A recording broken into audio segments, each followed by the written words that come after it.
자, 오늘 보신 본문은 이제 압살롬의 반역이 진압되고 이스라엘의 왕이 다시 왕궁으로 돌아오려고 준비를 하고 있는 그런 부분입니다. 왕은 왕궁에 있어야 되는데 뭐가 한참 잘못됐었습니다. 어떤 일이 있었냐면 반역이 있었습니다. 그러나 이제 반역이 끝나고 왕이 다시 왕궁으로 돌아오면서 이스라엘의 나라가 정상적으로 회복되는 것을 준비하고 있는 것입니다. 마찬가지로 예수님께서는 온 세상을 창조하신 왕이세요. 주인이시고 왕인데 세상에 죄가 들어왔습니다. 다른 말로 예수님을 창조주로 왕으로 인정하지 않고 다른 존재를 왕으로 따르려는 이 반역이 일어난 겁니다. 예수님께서는 2000년 전에 이 땅에 첫 번째 오심으로 하나님의 나라를 들고 오셨어요. 그래서 마귀의 머리를 상하게 하심으로 이 반역을 제압하셨고 지금도 계속해서 교회들을 통해서 이 남아있는 졸개들을 제압하시며 하나님의 나라, 하나님의 통치구역을 확장하고 계시죠. 그리고 예수님이 다시 재림하실 때 이 반역은 이제 완전히 제압되고 하나님 나라가 완성되는 것입니다. 자, 여러분, 이 세상을 통치하던 마귀는 이제 이 세상의 보좌에서 쫓겨났습니다. 머리가 망한 거예요. 상한 거예요. 압살롬처럼 끝난 겁니다.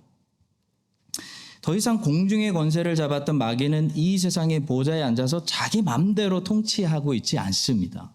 그렇게 못합니다. 마귀는 보좌에서 쫓겨났습니다. 예수님이 다시 오셔서 이 세상의 보좌에 앉으셔서 통치하실 것인데요. 아직은 아닙니다. 마귀는 세상의 보좌에서 쫓겨났지만 예수님은 아직 재림하지 않으셨기 때문에 이 세상의 보좌에 앉으신 것이 아니고 아직은 하늘 보좌에 앉으셔서 이 땅을 교회를 통해서 통치하고 계시는 거예요. 예수님이 부활하신 육체를 입고 이 땅에 재림하실 때 이 땅의 보좌에 앉으셔서 이 땅을 완벽하게 새 하늘과 새 땅으로 통치하실 것입니다. 그렇다면 지금은 예수님이 하늘 보좌에 앉으셔서 이 땅을 어떻게 통치하고 계시나요? 자기의 영을 그들 안에 둔 이 땅의 몸된 교회를 통해서 자기 백성들을 통해서 통치하고 계시는 것입니다. 예수님은 성령을 자기 백성들 안에 두시고 성령을 통해서 자기 백성들을 통해서 교회를 통해서 이 땅을 통치하시다가 마지막 잃어버린 한 영혼을 구원하신 후에는 도적같이 이 땅에 재림하셔서 이 땅의 보좌에 앉으셔서 이 땅을 완전히 새롭게 통치하실 것입니다. 여러분, 이렇게 우리는 예수님의 초림과 재림 사이에 말세라는 시대에 살고 있어요. 언제든 끝이 날 수 있는 말세 살고 있습니다. 오늘 본문은 이렇게 왕의 재림을 기다리고 이 이야기, his 스토리가 이 역사의 끝을 기다리고 이 구원의 완성을 탄식하며 기다리고 있는 말세에 살고 있는 우리 그리스도인들이 무엇을 준비해야 되는지, 하나님은 이 말세라는 시대에 무엇을 하고 계시는지 몇 가지 중요한 말씀을 듣게 됩니다. 첫 번째로 예수님은 주의 백성들이 주님을 왕으로 맞이할 수 있는 준비가 될 때까지 기다리신다는 사실입니다. 예수님께서 오늘 당장 재림하시지 않는 이유 중에 하나는 주의 백성들, 구속하신 주의 백성들이 주님을 맞이할 준비가 아직 이 신부의 단장이 끝나지가 않았기 때문이에요. 오늘 본문에 보시면 다윗은 이스라엘 백성들에게 시간을 주고 있습니다. 다윗의 용사들을 제외하고 이스라엘의 많은 사람들이 압살롬 편에서 전쟁을 했어요. 방금 전까지. 이스라엘의 많은 사람들이 이 반역에 동참한 거예요. 근데 압살롬이 한 방에 죽었기 때문에 그들은 패전하고 완전히 그냥 혼란에 빠져 있는 상태입니다. 그때 다윗은 그들이 전열을 가다듬기 전에 혼란스러울 때 빨리 왕궁으로 복귀해서 이 반역에 참여했던 사람들 색출하고 그렇게 한 것이 아니고요. 다윗은 그들이 반성하고 그들이 회개하고 그들이 다시 그들 스스로 이 다윗을 왕으로 받아들이고 모셔올 때까지 기다립니다. 다윗은 그들에게 준비할 시간을 주고 있는 거예요. 성도 여러분, 하나님은 영혼 가운데 계시기 때문에 하나님께는 시간이 적용되지 않습니다. 시간은 우리에게 적용되는 것이지 하나님께 적용되는 것이 아니에요. 하나님께는 하루가 1000년 같고 1000년이 하루와 동일한 것입니다. 근데 하나님께서 초림하시고 승천하시고 바로 재림하시지 않으시고 우리 편에서 봤을 때 이렇게 2000년이라는 시간을 우리에게 주시고 또 앞으로 언제 재림하실지 모르지만 계속 시간을 주시는 이유는 주의 백성들 보고 준비하라는 말씀이에요. 우리가 주님의 재림을 받아들이기에 합당한 자들로 부끄럽지 않은 자들로 준비되라고 우리에게 시간을 주시는 것입니다. 그래서 어느 정도 시간이 지났는지 본문에선 모르지만 다윗이 텅 비어있는 왕궁으로 바로 돌아가지 않고 마하나임에서 이스라엘 백성들에게 시간을 주었더니 드디어 이스라엘 백성들의 마음이 다윗을 다시 왕으로 받아들일 준비가 되고 있는 것을 이 본문 9절과 10절을 통해서 볼 수가 있습니다. 이스라엘 모든 지파 백성들이 변론하여 이르되 왕이 우리를 원수의 손에서 구원하여 내셨고 또 우리를 블레셋 사람들의 손에서 구원하셨으나 이제 압살롬을 피하여 그 땅에서 나가셨고 우리가 기름을 부어 우리를 다스리게 한 압살롬은 싸움에서 죽었거늘 이제 너희가 어찌하여 왕을 도로 모셔올 일에 잠잠하고 있느냐 하면서 서로 빨리 해야 되지 않느냐, 모셔와야 되지 않느냐 이렇게 변론이 일어나면서 이 사람들이 각성하기 시작한 거예요.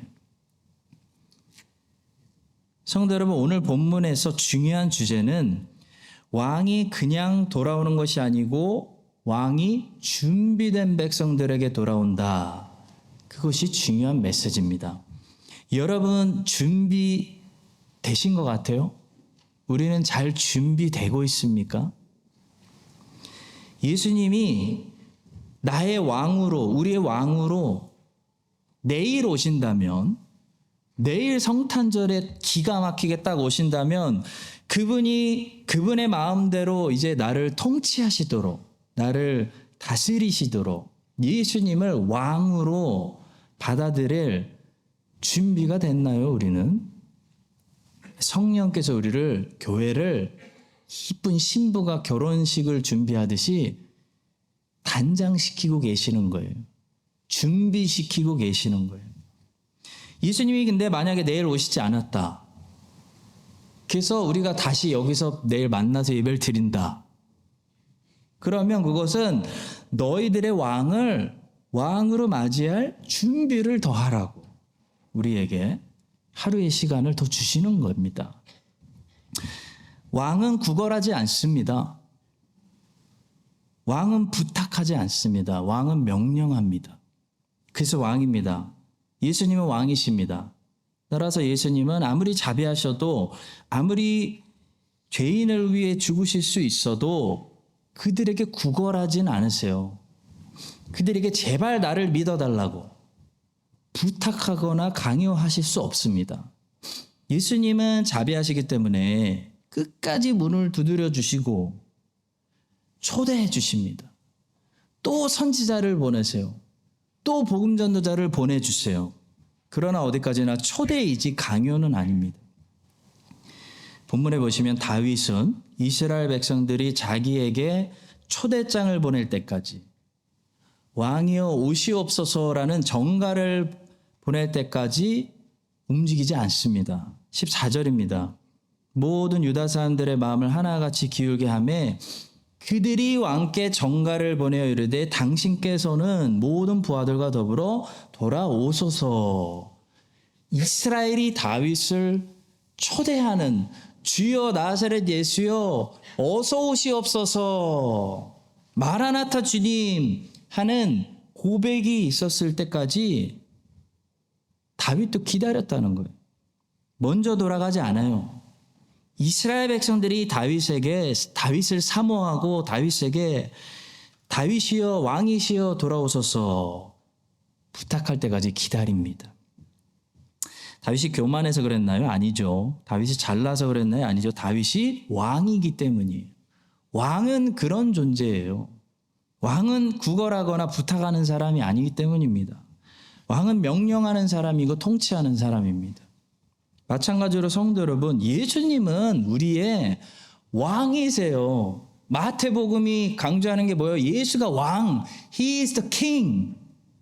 왕이라는 거잖아요. 우리는 대통령이 살고 있는 이 정치 시스템에 너무 익숙해져 있는 사람이라 하지만 예수 그리스도의 나라는 군주제입니다. 그분은 왕이세요. 우린 투표하지 않아요. 우리는 청문회 안 해요. 우리는 순종해야 됩니다. 그러니까 예수님이 왕이시기 때문에 십자가에서 우리를 위해 대신 죽어 주실 수 있을 정도로 아무리 우리에게 자비를 베풀어 주셔도 예수님은 절대로 우리에게 하지 않으시는 것이 있는데 바로 구걸하는 겁니다. 부탁하는 겁니다. 예수님은 여러분에게 계속 문을 열라고 두드리실 뿐이지 절대로 여러분의 문을 부수고 들어가시지 않습니다. 성도 여러분, 이 사실을 기억하시고 예수 그리스도가 아직도 나에게 내 문을 두드려 주시는 것이 은혜입니다. 예수님이 두드려 주실 때 빨리 문을 열고 그분을 받아들이고 그분의 뜻대로 순종하는 삶을, 예수의 뜻을 받아들여야 됩니다. 왜냐하면 예수님이 언제까지 두드려 주실지 몰라요. 아무도 모릅니다. 어느 순간 어느 날 보니까 노크 소리가 안 들려요. 그럼 네 마음대로 살아 라는 버림받는 순간이 우리에게 누구에게나 찾아올 수 있기 때문입니다. 여러분, 이 사실을 기억하시고 오늘도 왕께서 준비하라고, 내 교회야, 내 백성아, 내 신부야, 준비하라, 내가 온다, 준비해라 라고 하루의 시간을 더 주시고 또 한 주의 시간을 더 주시고 또 혹시 2024년을 풀로 새로운 한 해를 우리에게 주실 때 나를 위해서만 내가 왕이 돼서 살아가지 말고 왕의 귀환을 잘 준비하시는 그런 여러분과 저의 2023년, 2024년이 되시기를 예수님의 이름으로 축원합니다. 두 번째로 예수님께서는 왕으로 재림하시기 전에 주의 종도를 준비시키기 위해서 일을 주신다는 사실입니다. 일. 오늘 본문 13절에 보시면 다윗이 특히 자기의 조카였던 아마사에게 명령을 내리는 장면이 기록되어 있습니다. 13절 보시겠습니다. 너희는 또 아마사에게 이르기를 너는 내 고륙이 아니냐. 내가 요압을 이어서 항상 내 앞에서 지휘관이 되지 아니하면 하나님이 내게 벌 위에 벌을 내리시기를 바라노라 하셨다. 아마샤가 누굽니까? 다윗의 조카입니다. 나이는 비슷하지만 조카예요. 관계가. 근데 이 아마사가 바로 직전까지 압살롬의 군대를 이끌었어요. 다윗을 지지하지 않고 다윗의 아들을 지지해 버렸어요. 그래서 반역에 동참했습니다. 근데 다윗이 반역이 끝나고 아마샤를 용서합니다. 처형해도 되는 거잖아요. 근데 용서해요. 그리고 용서하는 데서 끝나는 게 아니고 이제부터는 아마샤야 너의 그 열정과 너의 열심과 너의 달란트를 헛된 거에 압살롬을 위해 마귀를 위해 쓰지 말고 나를 위해 써다오. 나를 위해 일하라고 소명을 준 거예요. 이스라엘의 지휘관이라는 엄청난 직분을 아마샤에게 줬어요. 그런데 나중에 보시면 아시겠지만 이 아마사가 이 지휘관의 직분을 소홀히 합니다. 한마디로 요압보다 훨씬 일을 못해요. 게을리했어요. 요압은 반나절에 처리할 거 아마샤는 며칠 막 질질 끌고 있었다는 거예요. 그래서 결국 요압이 아마샤를 죽여버리고 그 지휘관의 직분을 요압이 다시 가져갑니다. 성도 여러분, 하나님께 반역했던, 하나님의 원수였던 이 죄인들을 용서해 주신 것도 감사하잖아요. 근데 하나님은 우리에게 일을 주세요. 직분을 주세요. 하나님을 섬길 수 있는 기회를, 새 삶을, 너의 삶을 이제는 나를 위해 한번 마음껏 살아봐라. 마음껏 써봐라. 너의 열정을 내 나라를 위해서 마음껏 불태워봐라. 새 삶을 선물로 주신다고요. 근데 그걸 가지고 새 삶을 진짜 잘 살아야 돼요, 우리가. 세상 사람들보다, 세상 사람들의 인생보다 우리가 못 살면 안 된다는 거예요. 웨이스트 하면 안 된다는 거예요. 근데 아마사는 요압보다 이스라엘 지휘관의 일을 진짜 못했어요. 게을리했어요. 그래서 요압이 이스라엘의 지휘관이라는 일을 아마사보다 훨씬 더 탁월하게 열심히 잘했다는 겁니다. 성도 여러분, 이 아마사의 모습이 오늘날 기독교의 모습을 보여주는 것은 아닌지 굉장히 부끄럽습니다. 아마사는 반역에 휩쓸렸던 사람이에요. 근데 은혜로 용서받았어요. 용서뿐만 아니라 지휘관을 아무에게나 주나요, 여러분? 엄청난 소명을 주셨어요. 그러면 그 소명을 얼마나 잘 감당해야 하나요? 그러면 이 새로운 기회, 새로운 삶을 얼마나 멋지게 바울처럼 한번 살아봐야 하나요? 그래서 요압보다 아마사는 다윗의 마음을, 왕의 마음을 후회가 없도록 시원하게 해드려야 되는 거잖아요. 근데 아마사는 요압보다 되게 못했어요. 성도 여러분, 우리 주님은 당장 재림하실 수도 있는데 그 전에 주님의 은혜로 우리에게 무엇을 자꾸 주시냐면 주의 백성들에게 일을 주세요. 그 일은 주님 좋으라고 주시는 일같이 보이지만 완전히 우리 좋으라고 우리에게 주시는 하나님의 선물이라는 것을 우리가 빨리 깨달으셔야 우리 신앙이 이 다음으로 넘어갈 수가 있습니다. 제가 성경에서 제일 좋아하는 비유가 있어요. 예수님이 참 많은 비유의 말씀들을 하셨는데 저는 이 비유가 정말 좋습니다. 저는 이 비유를 많은 사람들이 다른 부분을 짚고 있다고 생각합니다. 바로 마태복음 20장에 나오는 포도원의 품꾼들 비유인데요. 제가 빨리 정리해서 말씀드리면 어떤 밭의 주인이 자꾸 놀고 있는 종들을 찾아서 데려와서 일거리를 줍니다. 오전 9시에 거리에 나가보니까 많은 사람들이 일거리를 못 구해서 놀고 있는 거예요. 잡담이나 하고. 그래서 내가 일거리를 주고 내 밭에 와서 일을 하면 내가 풍성하게, 미니멈 페이가 아니라 풍성하게 후하게 페이를 줄 테니까 너의 인생을 그렇게 낭비하지 말고 잡담이나 하고 놀고 자빠져 있지 말고 빨리 와서 내 밭에서 일을 해라. 의미 있게 살아라. 그렇게 놀고 있는 사람들을 노동자로 고용합니다. 그리고 12시에 거리에 나가보니까 또 일자리를 못 구해서 놀고 있는 사람들이 많은 거예요. 그래서 그들을 데려와서 일거리를 주고 일하게 합니다. 근데 오후 3시에 나가보니까 하루가 막 저물려고 하는데 아직도 일자리를 못 구해서 아무 일도 하지 않고 인생이 끝나가는데 아무 일도 안 했어요. 놀고 먹기만 했어. 그래서 인생을 낭비하게 생겨버린 사람들이 있는 거예요. 그래서 이 주인이 그 사람들을 트럭으로 빨리 실어다가 자기 밭에 빨리 데려와가지고 일거리를 줬어요. 일하라고. 그리고 마지막으로 6시에 종이 딱 치기 전에 마지막으로 5시에 거리에 나가봤는데 아직도 일자리를 구하지 못하고 하루 종일 하루를 낭비하고 있는 사람들이 있는 거예요.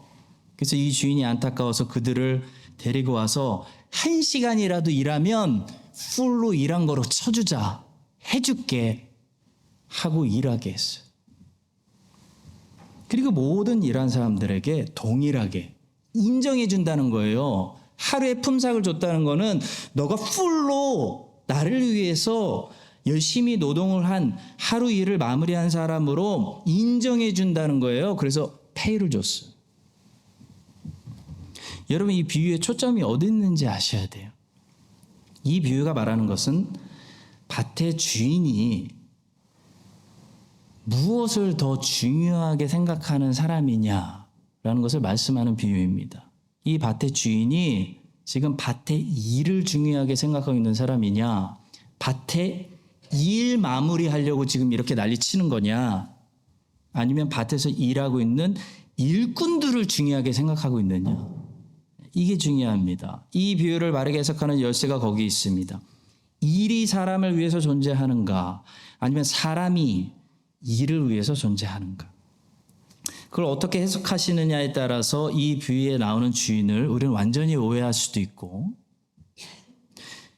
이 비유에 나오는 주인을 완전히 공감할 수도 있습니다. 여러분, 이 비유에 지금 주인이 밭의 일을 걱정하고 있는 걸까요? 이 밭의 일을 꼭 마무리해야 내가 먹고 살고 살 수 있는데 지금 그걸 걱정하는 걸까요? 여러분, 하나님이 진짜 사역을 걱정하는 것일까요?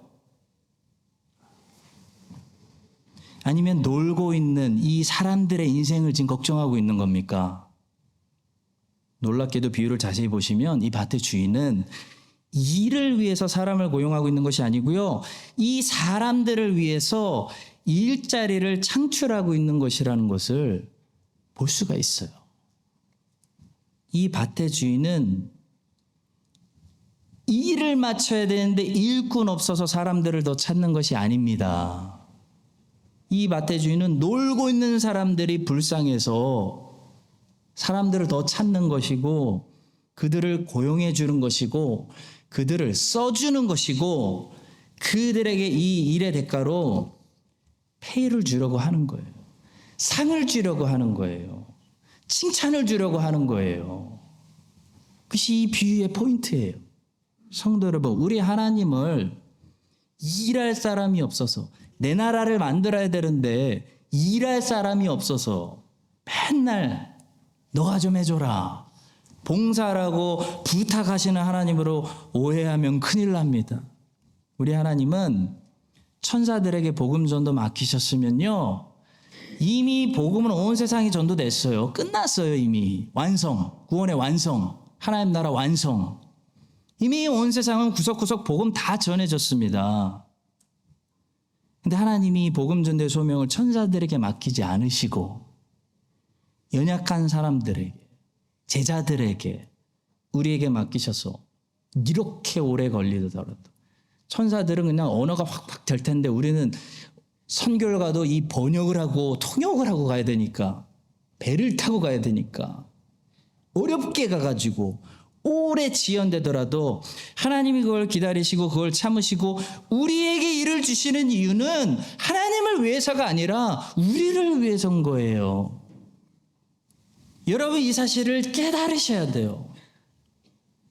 우리에게 자꾸 직분을 주시고 일을 주시고 명령을 주시는 이유는 하나님을 위해서가 아니라 우리를 위해서입니다. 좀 노골적으로 말씀드리면 하나님이 나를 위해 장을 만들어 주시고 나를 위해 일거리를 창출해 주시는 거예요. 기회를 주시는 거예요.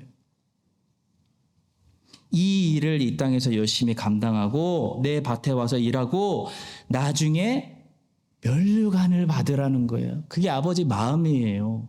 여러분, 자녀의 마음, 아버지의 마음은 자녀에게 골고루 상을 다 주고 싶잖아요. 난 너에게도 면류관을 주고 싶어. 이게 아버지의 마음인 거예요. 그래서 명령을 주시고 일을 주시는 거예요. 내가 면류관을 줄 수 있도록, 너를 미스하지 않도록 내 밭에 와서 일하고 칭찬을 받으라는 겁니다. 우리 하나님은 자존하시는 하나님의 자존성, 이 하나님의 속성에 대해서 배울 때 첫 번째로 배우는 거예요. 자존성. 이 말은 하나님은 스스로 계시는 자다 라는 말씀입니다. 이 말씀의 의미는 하나님은 절대로 누군가를 필요로 하시는 분이 아니다. 하나님은 우리가 가롯 유다처럼 주님의 초대장을 구겨버리고 거부해버리면 언제라도 마띠아로 바꿀 수 있는 하나님이십니다. 여러분과 제 뒤에는 항상 마띠아가 준비되어 있어요. 우리가 없어도 크라이스트 찬인 장로교회는 잘 돌아가요. 여러분 이거를 착각하시면 안 돼요. 여러분 이 사실을 기억하시고 오늘 본문의 아마사의 모습을 보면서 왕께서 내 반역의 죄를 다 용서해 주시고 오히려 지휘관이라는 영광의 일자리를 맡겨주실 때, 새 삶을 맡겨주실 때, 이 직분이 내게 기회구나. 그런 생각으로 요압보다 더 열심히, 그 누구보다도 열심히 부지런하게 순종해서 왕께 영광 돌리고 꼭 우리 함께 면류관을 받는 여러분과 제가 될 수 있기를 예수님의 이름으로 간절히 축원합니다. 마지막 세 번째로 예수님의 재림을 가장 잘 준비하는 방법은 그래서 전도라는 사실입니다. 전도. 자, 오늘 본문에 보시면 다윗이 왕궁으로 돌아가기 전에 또 한 가지 하는 명령이 있었습니다. 예루살렘 왕궁에 심겨놨던 제사장 사독 아비아달 기억하시죠? 그들을 재촉해가지고 유다 지파 장로들 모아놓고 유다 지파 사람들 책망하게 하셨어요. 다윗이. 유다 지파 사람들 정신 좀 차리라고 그래. 좀 깨우게 했어요. 본문 11절과 12절을 보시겠습니다. 다윗 왕이 사독과 아비아달 두 제사장에게 소식을 전하여 이르되 너희는 유다 장로들에게 말하여 이르기를 왕의 말씀이 온 이스라엘이 왕을 왕궁으로 도로 모셔오자 하는 말이 왕께 들렸거늘 너희는 어찌하여 왕을 궁으로 모시는 일에 나중이 되느냐. 너희는 내 형제여 내 고륙이거늘 너희는 어찌하여 왕을 도로 모셔오는 일에 나중이 되리요.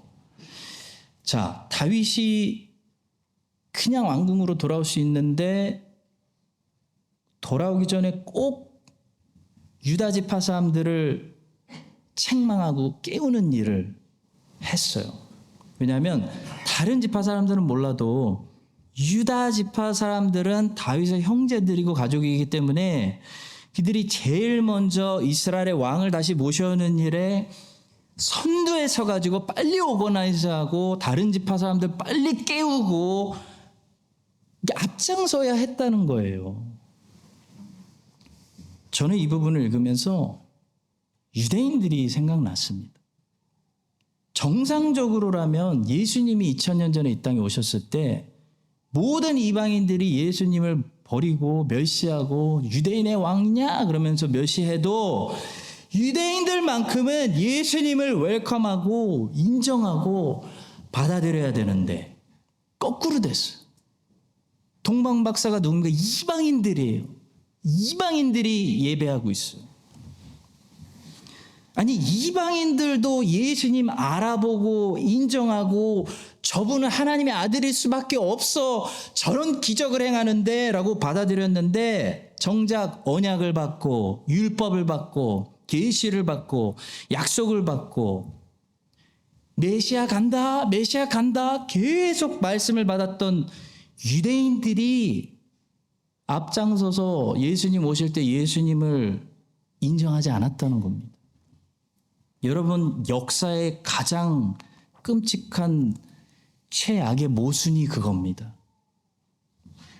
다른 모든 민족들은 하나님께 불평하고 원망할 수 있어도 유대인들은 원망하면 안 돼요. 다른 모든 민족들은 예수님 배척하고 무시할 수 있어도 유대인들은 예수님 지지하고 나사렛 예수가 하나님의 아들이라니까 하고 인정해야 하는 거예요.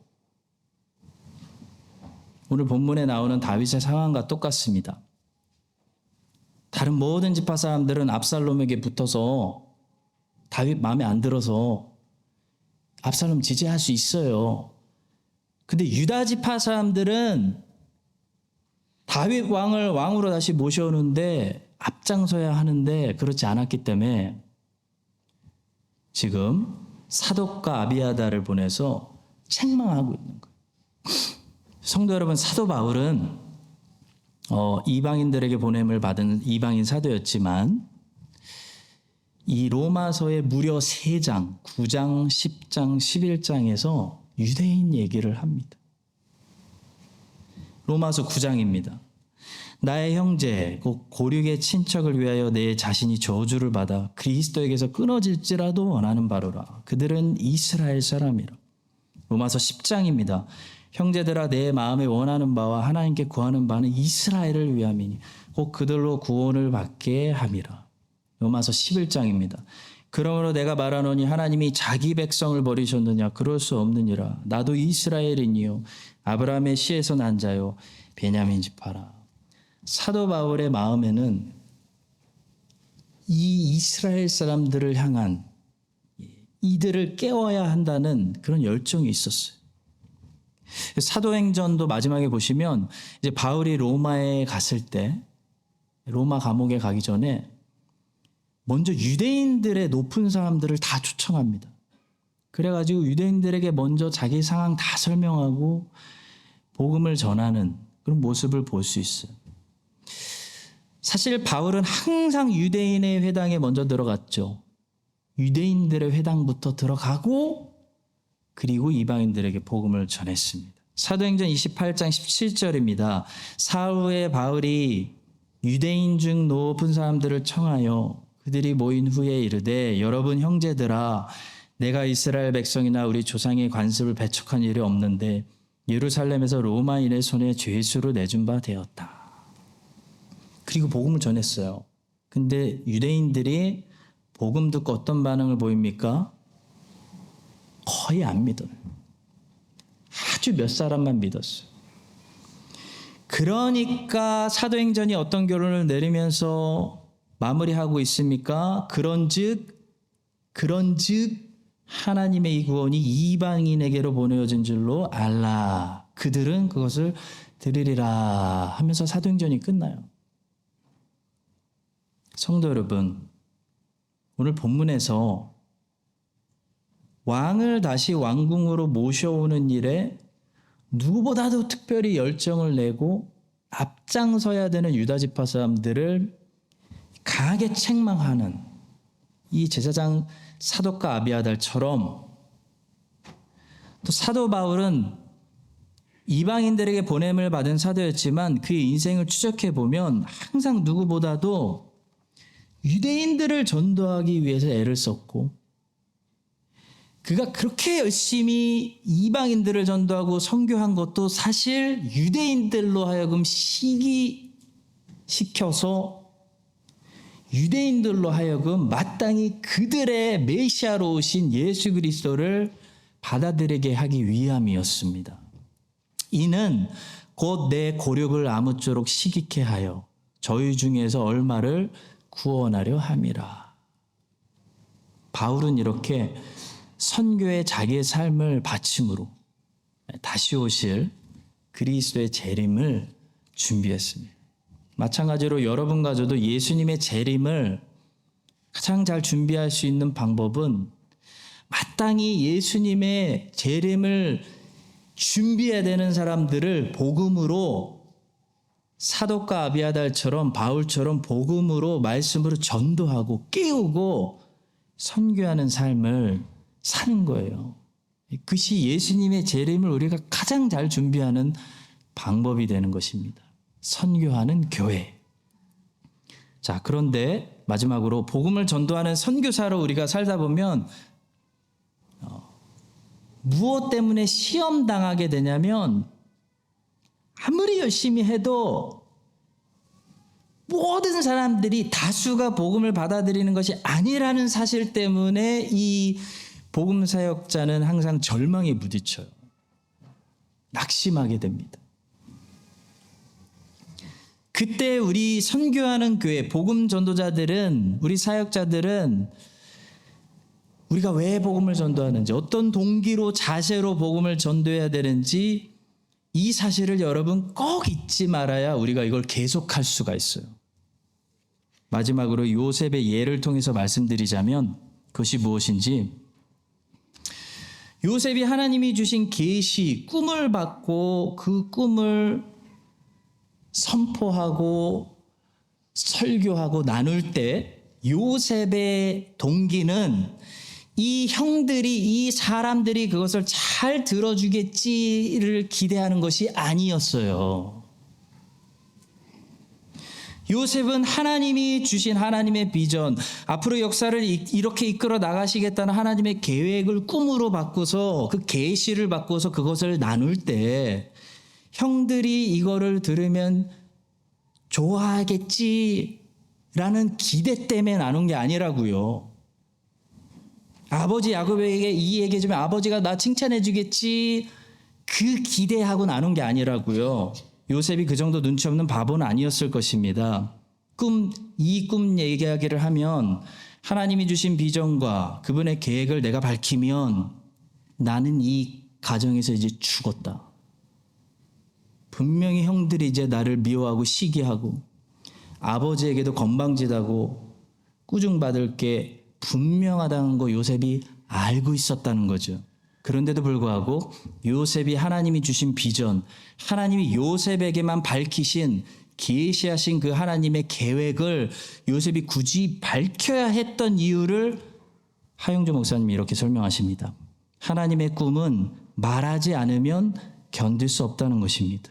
그것이 하나님의 꿈의 특징입니다. 하나님의 생각은 담아둘 수가 없습니다. 그래서 말한 거예요. 그러고 보니 예레미야도 비슷한 경험을 했죠. 하나님이 앞으로 유다의 운명이 어떻게 될 거라는 계획을 주신 후부터 예레미야는 입을 다물고 있을 수가 없었어요. 입을 다물고 사는 것이, 철저하게 다물고 사는 것이 예레미야에게 훨씬 더 형통하고 인간관계가 평온했을 텐데, 하나님의 계획의 비밀을 알게 된 예레미야는 그때부터 그 사실을 누설하지 않을 수가 없었어요. 왜냐하면 속에 불이 붙는 것 같아서 입을 열어야만 했다고 고백합니다. 사랑하는 성도 여러분, 예수 그리스도의 복음은요, 예레미야가 받았던 불과 같은 거예요. 예수 그리스도의 복음은 요셉이 꾸었던 꿈과 같은 거예요. 우리 안에서 타오르기 때문에, 나는 이 하나님의 계획을 알아버렸기 때문에, 알기 때문에 밝히지 않을 수가 없는 거예요. 알려야 되는 거예요. 그걸 경험한 사람이 사도 바울이었어요. 하나님의 꿈을 우리가 누설하기 시작하면 두 가지 반응이 일어납니다. 미움을 받고, 시기를 받게 되고, 핍박을 받게 돼요. 요셉의 형들은 요셉이 꿈을 이야기한 순간부터 요셉을 시기하고 미워하고 죽이려고 했어요. 유다 백성들은 예레미야가 입을 열기 시작한 순간부터 그를 때리고 구타했어요. 그런데 우리 사역하시는 모든 우리 성도님들, 이 사실을 기억하십시오. 듣는 자가 있습니다. 요셉이 꿈을 얘기했더니 야곱은 그 말을 마음에 두었다고 창세기가 이렇게 말씀합니다. 그 형들은 시기하되 그 아비는 그 말을 마음에 두었더라. 듣는 자가 한 사람이라도 거기 있기 때문에 말씀하게 하시는 거예요. 선지자를 그곳에 보내시는 이유는요, 그곳에 잃어버린 영혼들이 아직 있기 때문입니다. 만약에 그곳에 더 이상 찾아야 될 하나님의 잃어버린 자녀들이 없고 이미 다 찾으셨다면 하나님은 절대로 그곳에 더 이상 선지자를 보내지 않으세요. 여러분, 이 사실을 기억하셔야 돼요. 오늘 본문에서 마땅히 다윗을 왕으로 모셔와야 할 유다 지파 사람들을 깨우고 책망하고 있는 이 사독과 아비아달처럼, 또 마땅히 예수님을 왕으로 받아들여야 했던 유대인들을 그렇게 열정적으로 깨우려고 노력했던 사도 바울처럼 여러분과 저도 예수님의 복음으로, 전도함으로 우리 왕의 다시 오심을 잘 준비하는, 그런 하나님의 백성들 다 되시기를 예수님의 이름으로 간절히 축원합니다.